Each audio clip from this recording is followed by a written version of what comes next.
tuwa ka hun so ding hi doi thilthaw ania arul nu hin a upan mei din adita asan chu Christian an ni no that le chulai chun aman arul nu chun arul nu hi adoi lani ingle chun ama nu kan tong tai ma sadakin thisen le samtom le anlok doka alok khom adum vongani thisen chu ahanina uma anloka alok adum chu ahanina uma samtom chu ahanina sabukani ani ni dinga ka boy pui nok hin pathin ku ma tong trai na kania ka thluk lut pui nok hin chu thi alam ta nga chu a thi chu nakele a video nin ending ana asang nu ngei khon a video kan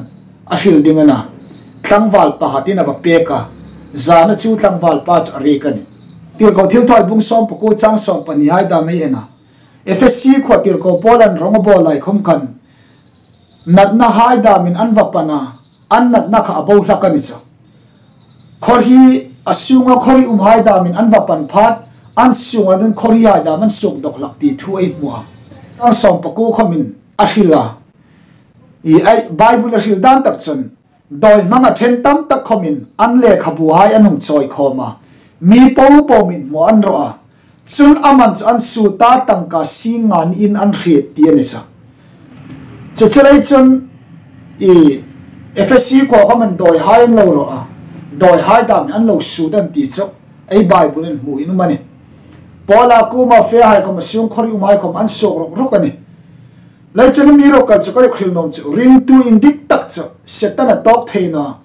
doi ni hai khon an doi theino ni ti chu ring tu chai ri ding ani khalai khan Christian in ti si an la doi thei chia an la sei sak che chen sandam na ila cheng na nanga khan peng than in dik tak peng than na fel in dik tak ila ne na ti na ni hi thi i oi mi oi no tam ai Bible khom muina uma atak nge lalpa na ro pui ni dingin hi thi min amin boy pui tir poka checho a video elo ending ne shi kan na che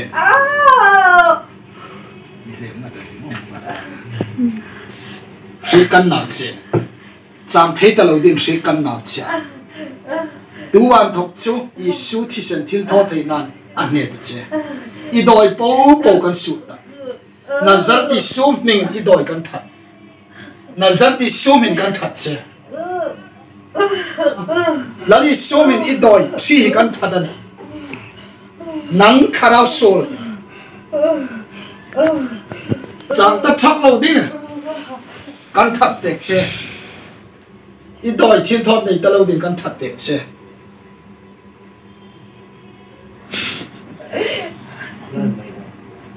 big alo hithi himo hithi doyan pahat ban hong choi kan ina hong in re hithi doyan nungha tlangwa thalai hai ei chi orin film khuri tiwa thil thinaran lom lo ding thil hi setan in kim mang lo na mang thei ti ka ri ding checho eu na nu vai hai doyana film khur ding hi a power tu khan pathian ro puina dingin shek kan bur khoma hi kanang pura aboi chai ne ni kan bur khan lalpa thilthaw thei nain doi hai khom thilthaw thei na nei talobin pathian an doi hai khom hi athat pe pe ya lalpa hi charo puya lalpa cha tha ani ama chi ekimana ama chi bisandam tuana ama chi pathian singani ama no chi khovel in sam number som sarile pani chang som paride na Israelai pathian chen pakil mro se ama chong thil manga tho la kata ama no chi khovel in thil mak tho the um chi chalai chon thalai hai ei thil mu nom song mobile hai khome thile yen nom song le games hai khom in hel tlom in latha setan tir ko hi tamane games khome ei u naw nu hin adita vai pa in hi adoi ne doi chor mak takalane I ri pui nang kha amin and present phat honga mo kanina andre ka mo azinga afia kha thia khum hlui lo uma khan kanu hai khan kapa in mi en hai ta so na chu kha mi hai doyan ne ne ting kanu na ti amo kha in tong trai ter raw tia kha thia kapa khomi na ti ni chumo na chu kan oina khang khan kan si ola nai kha tu kumani nikum ani kha nikum vele ni present mane anle ram hoi sai sak ai oi no a doi ai oi no ai ramin eng le a doi ram hoi sai sak ai oi no christian ai ti aza christian chai ni ana aza christian in la khom min isu christa sing na anei tlat no chen setan in ala sai sak thein mi peng thar lo chu setan in ala doya ala sai sak thein setan in en khom a phala ai tong trai khom a phala soma pa nei pe khom phal ko ran sina ai fe khom phal vong ni a phal lo tak so khara wa sing nei nei ding hi a phal no tak ani chu ani chu lai chun kala hin num nok chu mi peng tharin dik tak chu setan a tok ngai no mi peng tharin dik tak chu setan a tok boi ngai no setan a tok thein chu ai shit ding ani mi peng thari an doi thein no ram hoi them boi thei ding an no asan chu zahan thong khat na bung li chang li ena now hai khovela ne ki nang nia cha ro pui lem len chong chin ngam ta ti ne khovela setan ne chun ai nia pathen kharau hi ro pui ne chu krista zar nei ngamani pathen ro pui na chang ro sa chu ai ngamani korin thong khat na bung thum chang sok par ena pathen in le pathen kharau nang nia tin ri no man ti ne ai nen pathen a einan pathian kharau chenga chere chun korinthon kanna bung som pani chang som ni le pasare na nang ni roi krista taksa in ne apeng ha in ni sing bokatia hi krista taksa ne chere chun bung som korinthon kanna bung thum chang som pasare chun chu in chu pathian in chu in chu nang ni in ni ata hi lalpa in pathian temple ne tu isuk nat khoma phal no ne tu ito boy khoma phal na naw hai deuteronomy bung som thum le pani chang som pani na khalerin rum vung lai chon ramdang pathin ni lo lalpa chona thui la ka ti ne pathin naw hai mi dang en kola phal no a khale rama fa in la khom har san nam mun umilam kholai mun umil la khom mi dang mi en kol hilal pa na phal na ama sar mi en kol la kan chu pathin thuan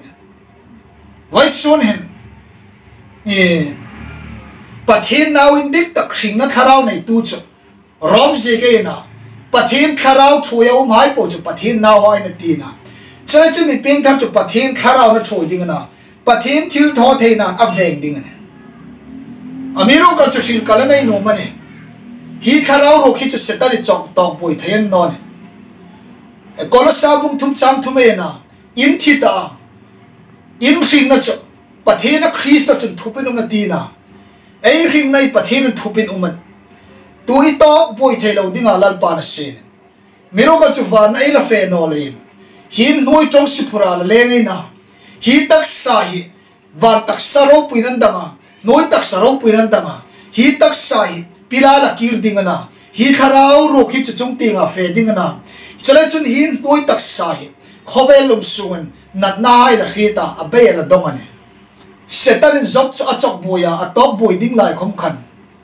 anom thu in atok boy no ne pathin phal na lo chun setan khan zop chuan ku ta thak ngam no ne ei chunga har sat na nat na hum klungai pathin phal na bo chun pathin khip pui na bo chun ei chung har sat na nat nai hum klungai no ne setan ko ma chun pathin chun a hing na ro chu tok no rata hi hing nei setan chok boy thei dinga lalpan thisana an chokan non chelai chun setan tok boy thelo dinga isun calvary cross amin chokai isu thisen manatam amin chok na manatam thisen man tam takai khanai ni ta isu namin chokai ne khinnaral khumai mu theina ding fina tam tak khomai nya har sat na haidam melma setan mangron mangdamin aina hum thum theine mero kolcha ei khing na ro khi cha setan na chim boy theina che cho sel takin ring tu hai hi en kat sing na hin in ro sing na hin sel takin khidal lukhum chung ti ngai mu the na ding vai sunin ring tu hai pathenal ramika ni tiu to salai tiu Krista Isu pathin chung ting ko na san lo man chung mudingin Poland tim chin ting ka pan tra la ti ne chere chan hasan lungai na la to khri ngai ti in sukrin nai kom la to kai ti a miracle cho rombung ri chang som pare te na tu lai tor na hai ei chunga ro pui na suk langa lum ding le chen khil khi khopa ka ngai na ti ne ei tor na hai ei lungai nei be dong na hai Krista me lo hin lam pha pha cha khil khi khop kha kan no ne chidaka chan lalpa ko makum khon ena chol ding ani pathen ro pin chang ros amen thai chan pui ha lalpa asum chewa lalpa aring zo tak zet chewa ne pathen na miring zo ne lalpa na miring zo lein a ai odinga amiring zo lein pathen khowela to kin ami khang so kai ne nang ni mi khang no ken ka khang lem chewa ta lalpa ina mi khang ai amiring zo lein ei begin hin laksom paisa sin la avem tu din rugu sieno maine miring ei ring zo kha begin a khalak som paisa vem tu din khan ei khang ding ane so ambok chun lalpain mel mala ka thom lo dinga mel mala ka hoisen ta ka ei ngir thein dinga khem na hai la ka hoisen ta ka ei ngir thein dingin arom bol tu dingin hi khovel hin in kimela ama mingro puina ding chowin lalpai na miring zolain ei ni khom ami khangai ne oi sonen che ei riat khat ding chalai chon lo sorla lo chang kai puira ei ramen doi uma ram hoi sei sak an umane no ai la khovel isu hong lai kan ram hoi tharau so thilthaw no sok no ne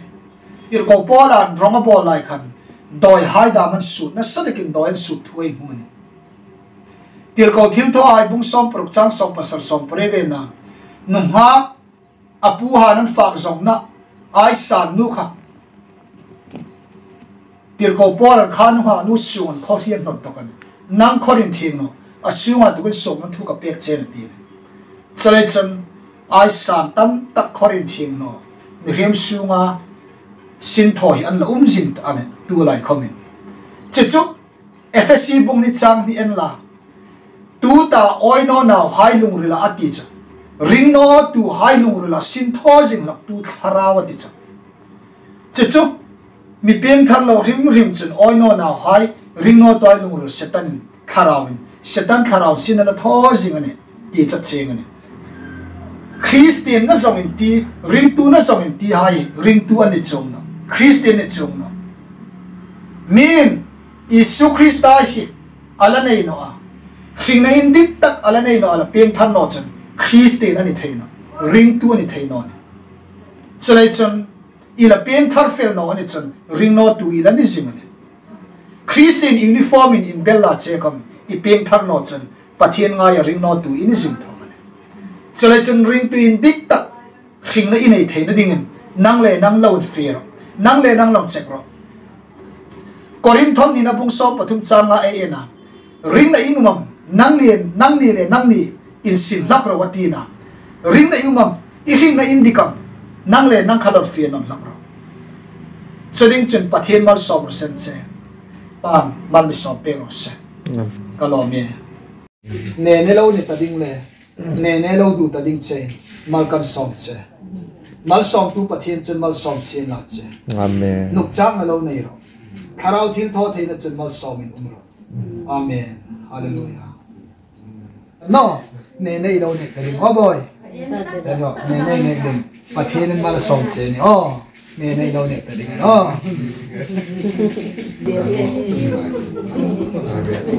nang thilthaw theina khan na him nei lo